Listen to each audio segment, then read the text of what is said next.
Welcome to the first episode of the TLC Talk, a podcast by Ohio 4-H teens. Hello everyone, my name is Wyatt Morrow and I am from Highland County. I am currently serving as the Communications Committee Chair on the Ohio 4-H Teen Leadership Council. This podcast was an idea by Ohio 4-H teens to give an insight into TLC, Ohio 4-H, and opportunities for teens. Throughout the next couple episodes, my committee members and I will be introducing ourselves and interviewing someone influential to us in 4-H. We will also have a couple people speak about what it's like to compete in the Ohio Fair Queens contest at OFMA, and our committee members will be promoting our merchandise and giving you ideas about community service and morale projects to bring back to your communities. I will start this episode with an introduction of myself. I am currently a sophomore at Wilmington College studying agricultural education and agricultural communications. I have taken a wide range of projects such as market hogs, market and breeding rabbits, sewing, communication leadership, creative arts, and natural resources projects. I have served as president in Highland County for my local 4-H club Fab 5, Highland County Junior Leadership, and Highland County Family Consumer Science Board. I have also served as secretary for my 4-H committee and treasurer for my Junior Fair Board. Currently, I am also the public relations officer for the Ohio State Fair Junior Fair Board. I hope you all enjoy this first episode. Today, I will be interviewing Sara Newsome. She was the 2023 Ohio 4-H Teen of the Year and is currently Highland County 4-H alumni, a TLC junior advisor, and my 4-H mentor. I hope you all enjoyed this interview with Sara. So Sara, if you want to go ahead and introduce yourself. Thank you so much, Wyatt. Yeah, that covers a lot of my 4-H background. I was a 10-year 4-H member in Highland County, which is where I got my start in things like poultry judging, avian bowl. I showed poultry as my livestock aspect, but I was really involved in leadership and a lot of special interest projects. I really enjoyed going to the state fair and showing projects in that aspect, and then branching out on my 4-H career to be involved in things like Teen Leadership Council, Ohio State Fair Junior Fair Board, and a lot of other opportunities throughout my time as a 4-H member. Great. So to start off with some questions, first I want to ask you, what was your first big leadership opportunity you took in 4-H? Oh, you're making me think back so far. My first big leadership experience on a large scale was Teen Leadership Council, and joining the state council and really getting to be connected to other teens. But I'd like to say on the home front, it was being in my own 4-H club in Highland County. That's really where I was pushed to try new things and to be adventurous in what I was able to do. I don't come from a 4-H family. I had never experienced what a 4-H club was like, what a 4-H career could look like. So it was really special to me that there were advisors, club members, older youth in my club that encouraged me to take on small roles at first, recreation, that eventually led me into larger roles. And I really think those, what may seem small opportunities, were probably the biggest stepping stones to my leadership journey through 4-H. Now, you talked about some older youth in that club. Do you have any specific memories of older youth that kind of mentored you to kind of go further with these kind of leadership roles? My first memory of 4-H was the club meeting that I sat in on prior to joining my 4-H club. I was very scared. I was very young. I was only 8 years old at the time, and all of this was very new to me. And I remember, first and foremost, my very first 4-H advisor was so encouraging, so willing to answer questions, go out of her way to make sure that I felt welcome in a club that I wasn't even a part of yet. And I just remember looking at all of the older youth in the club, the officers who were holding those leadership positions, that were standing in front of this large group, speaking and leading and being, role models across the board. And I just remember how impactful that was to me at that age, especially to see that, yes, there was power in being a youth who uses their voice, in being someone who knows that they have opportunities, knows that they don't have boundaries that they have to stay within, and that they can explore new things. So I'd have to say everyone in those first few years that really took the time to encourage me, to build me up, and to encourage me to try different things, whether that was in my club, in my barns, and in various clubs that I was in after that. It was all really impactful on just assuring me that I had the potential that they all saw then, to do things that I didn't think that I could do at the time. Absolutely. I love that you talked about your club and the barn because, there's so many different people that can impact our lives, especially within those first couple years that are very influential to us. So I like that you touched on that. My next question to you is, how has TLC shaped you as a person, from starting maybe as a committee member to, where you are today as a junior advisor? I have to admit that walking into my first teen leadership council meeting was probably one of my scariest 4-H memories. At the time, I didn't know anyone. There was no one from my county serving on TLC, and I didn't have a lot of those statewide connections that obviously I do now. So feeling the fear walking in the door of this is a new experience, it's so different than what I'm used to, and just knowing that there were so many other people on that council that had so many great things behind them, had done so many wonderful things in their counties, in the state, and on the national level. That was really intimidating. But thinking back on that now, like I recognize that that was the beginning of me understanding the potential to do such great things in the capacity that TLC allows you to do. So thinking back to that very first TLC meeting and thinking about all of the things that came with that is really impactful. And then I think going further into my TLC career, I served as a committee member and then as an officer and now as a junior advisor.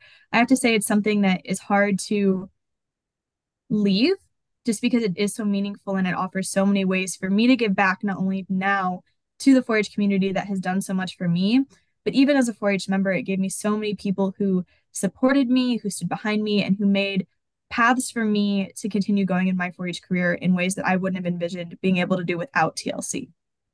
I agree 100%. I remember that first TLC meeting I had a year ago. I was a completely different person, knew absolutely nobody, and now today, some of these people are some of my best friends. So I know exactly what you're talking about in that sense.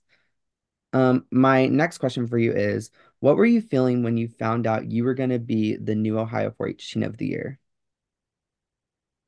It's such an incredible feeling, especially being at the end of your 4-H career like I was, to look back and feel the bittersweetness of moving out of something that's so impactful in your life, something that for me really shaped who I was and made an impact on the decisions of my career and what I wanted to study in college and what really my future is going to look like. And having that recognition that yes, I had done great things, but more meaningfully, those great things were going to continue to serve Ohio 4-H youth for a long time to come was incredibly meaningful to me.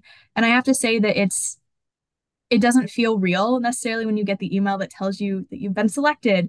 It's something that is so exciting and it's so new, but it doesn't feel real until you're at the conference receiving that award and just being able to look out on so many 4-H youth who are doing incredible things, who will continue to do incredible things, and knowing that while yes, you're leaving that behind, teen of the years are often in the end years of their career in 4-H, but knowing that you have made a lasting impact on something larger than yourself is so, so, so special. And regardless of whether every 4-H member could win Teen of the Year or not, I think everyone has that moment where they get to truly reflect on the things that they've done and the impact that 4-H has had on their lives. And I think that reflection is just so much stronger when you win an award like Teen of the Year because you are honored for the things that you've done. And I think it's so special to have that, but it's even better to get to share that with others in the celebration of being awarded and getting to be recognized in that capacity as well.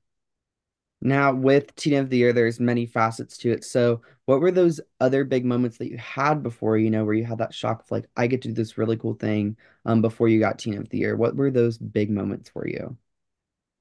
Oh, there's countless moments that in my 4-H career, it's just surreal to look at yourself and be like, wow, I'm doing this right now. Hmm. Um, Especially when you take into consideration that 4-Hers are so young, like in comparison to so many adults who do amazing things, it can feel so surreal to look at yourself and say, I'm 16 years old and I'm having conversations with the governor that are meaningful to myself, but also impactful to them. And I think it's really special to see those moments for what they are and recognize that 4-H provides you with opportunities to do things far beyond what most teens ever get to do. Some of my favorite moments, I have to say, from my 4-H career are much smaller than that, though.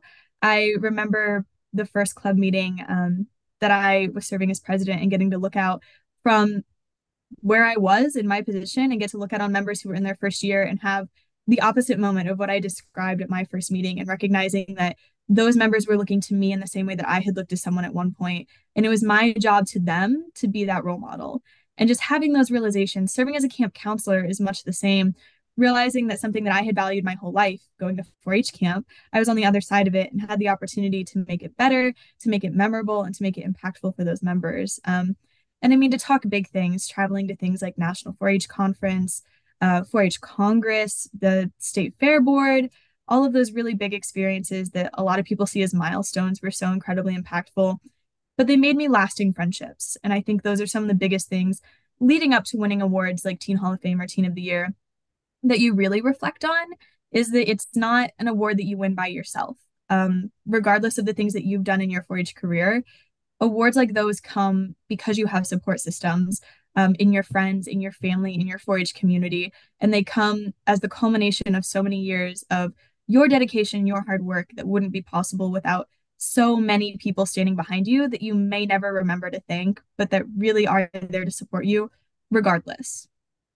Absolutely. I agree with that. There's so many people that like help us along our way with our journey throughout, and then you finally get to be that person to help everybody else. And that's what's so beautiful about 4-H is, being the mentee and then becoming the mentor. And that's one of the best things that I love about 4-H as well. So overall, this is a loaded question. What has been your favorite experience in 4-H?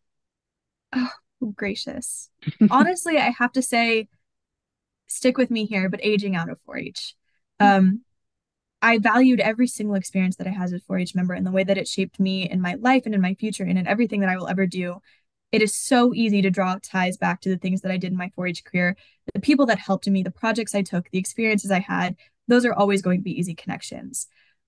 But when you leave a program as impactful as 4-H and you look at your life without it, it can be so easy to feel lost. And it can be so easy to not know what comes next because something that you've given so much of yourself to and that has given so much of itself to you is now something you see as part of your past instead of your present and future. Those are very big emotions and very hard things to work through. And I think for me, the realization that aging out of 4-H first and foremost didn't mean that I had to stop being involved, but also didn't mean that I was losing out on opportunities. It meant that a whole new world of opportunities was opening to me. The connections you have as a 4-H alumni, the experiences that you will gain, and the commonalities you will have with the most surprising people because of your 4-H background are so, so meaningful. And I think for me, aging out of 4-H and getting past the fear of leaving something that I had put so much of my identity into was so impactful for me to recognize that yes, I have skills that I've gained from 4-H. Yes, I have friendships that I will keep for the rest of my life. But more than that, I am a person who is capable of continuing to make change in my community because of the things that I did in 4-H and leaving behind the fear of everything that I had known and everything that I had been comfortable for and finding out how to apply that to new areas of my life has really shaped me as a person more so than I think a lot of individual experiences as a 4-H member did. That is beautifully said. That is so well said. I definitely agree. Like, aging out recently and everything, and there's a lot of emotions that come with that, and trying to find those things where I can still be involved and, still help out here and there. That's, where I'm trying to find that joy and, starting a podcast like this, that's where, creating that legacy, and that kind of stuff is, really impactful and finding ways that you can still help out. What are some of the things that you've found where you can still help out and, be in for each a little bit? Obviously, first and foremost, I continue to serve on TLC as a junior advisor. TLC is such an easy way to give back because there's so many opportunities to do so. And there's so much flexibility in your capacity to volunteer in that way.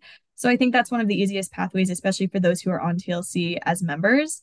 But even beyond that, regardless of whether you have the ability to serve as an advisor in your county or not, there are still ways to volunteer. Whether that is in person at 4-H events, skillathons, judgings, all of those that constantly need volunteers, that's such an important way to support youth. But beyond that, being an advocate for 4-H, everyone's life after aging out, graduation, whatever it looks like for you, is different. But knowing that you're giving back to 4-H doesn't have to be in a way that you think is traditional. So being an advisor is wonderful, but it's not the only way to support 4-H. Advocating, encouraging youth to join 4-H, being a resource for members who are still in 4-H. All of those are incredibly impactful ways to give back that are often overlooked because they're not seen as quote unquote enough. But every bit that you give back is something that is benefiting someone else. And especially when you can find members who will benefit from the things that you are able to give, that's such a special way to, one, give back to a program that means so much to you, but also to keep giving to something that matters to you. And it's self-serving in that capacity of I find so much joy in 4-H and so much joy in working with youth who are still in the program and being a mentor in that capacity, that it's very much something I enjoy. And I also know it's beneficial to the people receiving that.